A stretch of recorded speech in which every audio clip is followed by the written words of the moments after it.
Section 138 NI act का अपराध दोष सिद्धि और सजा के बाद भी कंपाउंडेबल है।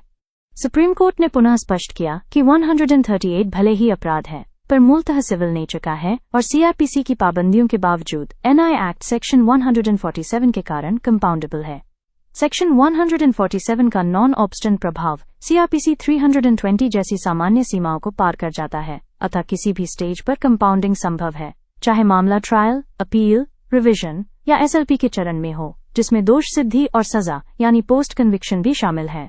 न्यायालय को ये सुनिश्चित करना रहेगा कि कॉम्प्रोमाइज वॉलंटरी, बोनाफाइड और रिकॉर्डेड है, यानी कि समझौता स्वतंत्र, दबाव रहित और अभिलेखित है।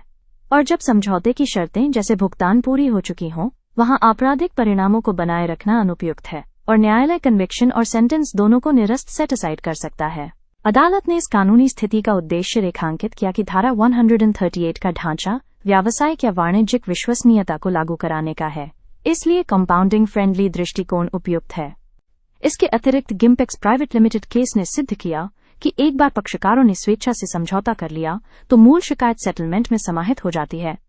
समान विवाद पर समानांतर आपराधिक प्रक्रिया चलाना उचित नहीं। बीवी सेशाया केस में भी न्यायालय ने कंपाउंडिंग का सम्मान करने की आवश्यकता दोहराई। इसी परिप्रेक्ष्य में P Mohanraj versus Shah brothers Ispat में धारा 138 को civil sheep in criminal wolf's clothing कहा गया। दंडात्मक आवरण का लक्ष्य निजी देनदारियों की प्रवर्तनीयता है कि दुराग्रहपूर्ण अभियोजन।